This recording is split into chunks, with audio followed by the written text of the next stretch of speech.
प्रधानमंत्री लाल किले पर राष्ट्रीय ध्वज फहराते हैं, जो राष्ट्रीय गौरव का प्रतीक है। भाषण सुरक्षा, विकास और रोजगार जैसे महत्वपूर्ण राष्ट्रीय मुद्दों पर केंद्रित है। यह दृश्य राष्ट्रीय ध्वज के सम्मान और देश के नेतृत्व के संकल्प को दर्शाता है। दिल्ली की सड़कों पर रंग बिरंगी झांकियां देश की सांस्कृतिक विविधता को दर्शाती हैं। बच्चे हाथों में तिरंगे लहराते हुए देशभक्ति के गाने गाकर देशभक्ति की भावना का प्रदर्शन करते हैं। यह दृश्य देश की सांस्कृतिक विविधता और देशभक्ति की भावना को एक साथ दर्शाता है। स्वतंत्रता दिवस पर दुनिया भर के नेता भारत को शुभकामनाएं भेज रहे हैं। यह दृश्य भारत के वैश्विक महत्व को दर्शाता है। अंतर्राष्ट्रीय समुदाय के साथ भारत के संबंधों को भी यह दृश्य दर्शाता है। प्रधानमंत्री आत्मनिर्भर भारत के संकल्प को दोहराते हैं, जिसका उद्देश्य सेमीकंडक्टर जैसे महत्वपूर्ण क्षेत्रों में भारत को आत्मनिर्भर बनाना है। सरकार का लक्ष्य है कि साल के अंत तक मेड इन इंडिया चिप्स बाजार में उपलब्ध हो जाएं, जिससे देश की तकनीकी निर्भरता कम हो सके। यह संकल्प semiconductor, jet engine, electric vehicle battery और उर्वरक जैसे महत्वपूर्ण क्षेत्रों में भारत की आत्मनिर्भरता को बढ़ावा देगा।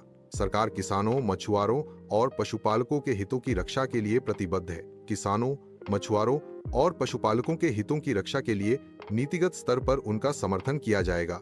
युवाओं के लिए 1 लाख करोड़ रुपए की नई योजना शुरू की जाएगी, जिससे रोजगार, कौशल विकास और नवाचार को बढ़ावा मिलेगा। पाकिस्तान से आने वाले परमाणु ब्लैकमेल को अब बर्दाश्त नहीं किया जाएगा, जो राष्ट्रीय सुरक्षा के लिए एक महत्वपूर्ण नीतिगत बदलाव का संकेत है। ऑपरेशन सिंदूर भारतीय सेना की बहादुरी का प्रतीक है, जो सैन्य शक्ति और राष्ट्रीय गौरव को दर्शाता है। दिवाली तक जीएसटी सुधारों को लागू करने का वादा आम आदमी पर कर के बोझ को कम करने के लिए किया गया है, जिससे आर्थिक राहत मिलेगी।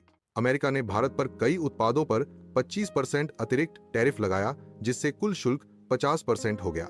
इसका मुख्य कारण रूस से भारत द्वारा सस्ते तेल की खरीद थी। रूस से सस्ते तेल की खरीद के कारण अमेरिका को आर्थिक नुकसान हो रहा था। लाल किले से प्रधानमंत्री मोदी ने आत्मनिर्भर भारत को देश की समस्याओं का समाधान बताया। सरकार साल के अंत तक भारत में बने चिप्स का उत्पादन शुरू करने और किसानों तथा युवाओं के हितों की रक्षा करने के लिए प्रतिबद्ध है।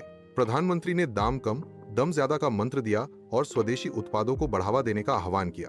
अमेरिकी ब्रांडों के बहिष्कार की आवाज से देश को 50 अरब डॉलर तक का आर्थिक नुकसान हो सकता है। विपक्ष ने सरकार पर दबाव डाला, लेकिन भारत किसी भी बाहरी दबाव के आगे नहीं झुकेगा। बहिष्कार की चेतावनी के बावजूद मोदी सरकार ने स्पष्ट संदेश दिया कि भारत अपनी नीतियों पर अडिग रहेगा।